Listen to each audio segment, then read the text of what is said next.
যোৱা দুদিন ধৰি নেৰানেপেৰা বৰষুণৰ ফলত ইতিমধ্যে মৰিয়নি সমষ্টিৰ কেইবাটাও অঞ্চলত বানপানী দেখা গৈছে। আচলতে জাঁজি নৈ আৰু টিয়ক নৈৰ যি পানী আচলতে বুৰাই পেলাইছে বিস্তীৰ্ণ এলেকা নকছাৰী অঞ্চলকে ধৰি চেলেঙাট অঞ্চলটো আচলতে বহু ঠায়ে ঠায়ে প্লাবিত কৰিছে। আৰু মই এই মুহূৰ্তত উপস্থিত আছোঁ মৰিয়নি মেৰুদণ্ড স্বৰূপ ধুদৰালিত। মই ধুদৰালিৰ দৃশ্য মোৰ সতীৰ্থ কেমেৰা পাৰ্চনে দেখুৱাইছে।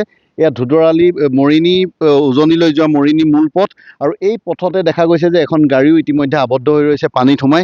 আৰু এই ধুদৰালি এনেদৰে যি পানী জাঁজি নৈ বাঢ়নি পানী আহি আচলতে ইয়াত এনেদৰে প্লাবিত হৈছে। আৰু এই পানীয়ে গৈ ইয়াৰ দাঁতিতে থকা যি লাহিঙৰ অঞ্চলত যি উজনিমুৱা ৰে'লপথ, আচলতে ৰে'লপথৰ ওপৰতো পানী আহি ৰে'ল যাতায়াত সম্পূৰ্ণৰূপে বন্ধ কৰিছে। আৰু ৰে'ল দাঁতিতে থকা যিসমূহ স্থান আছে সেই স্থানসমূহ ইতিমধ্যে খহাই পেলাইছে, যাৰ ফলত ৰে'লৰ যাতায়াত বন্ধ হৈছে। মোৰ লগত স্থানীয় গাঁওবাসী আছে। কেতিয়াৰ পৰা হৈছে?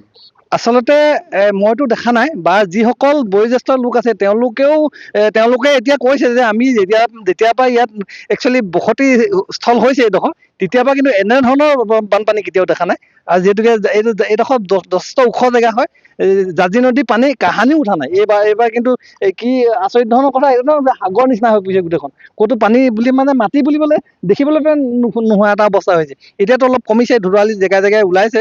অথনি অলপ আগত আমি যিহেতুকে পাৰ হৈ গৈছিলোঁ এইফালে, মই মোৰ নিজৰ পৰিয়ালৰ মানুহখিনিক অকণমান চিকিউৰিটি কাৰণে থৈ আহিব লগা হ'ল। তেতিয়া কিন্তু একঁকাল পানী আছিলে, এতিয়াতো কমিছে, যথেষ্টখিনি কমিছে।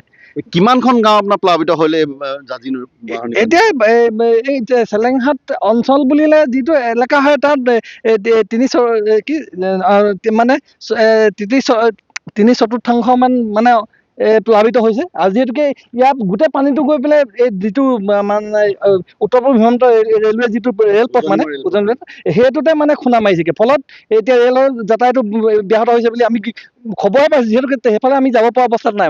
যিহেতুকে ইয়াত যিটো হাঁহচৰা যিটো এইটি ৰোড, কি কয় ৩৭ নং ৰাষ্ট্ৰীয় ঘাইপথ আৰু ধুদৰালি সংযোগী যিটো বৈচাহাবী পথ বুলি কয়, সেইটোৰ ওপৰে এতিয়াও এবুকু পানী আছে তাত।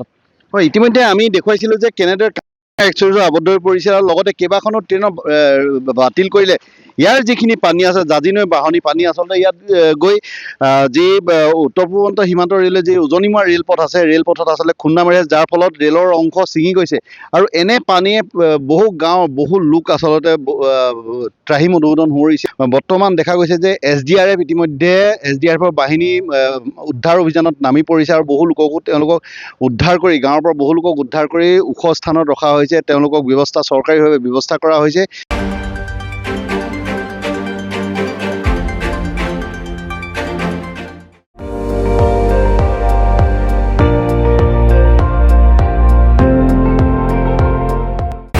আপুনি চাই আছে ND24, সৰ্বশ্ৰেষ্ঠ নহয়, সৰ্বোত্তমৰ দৌৰ।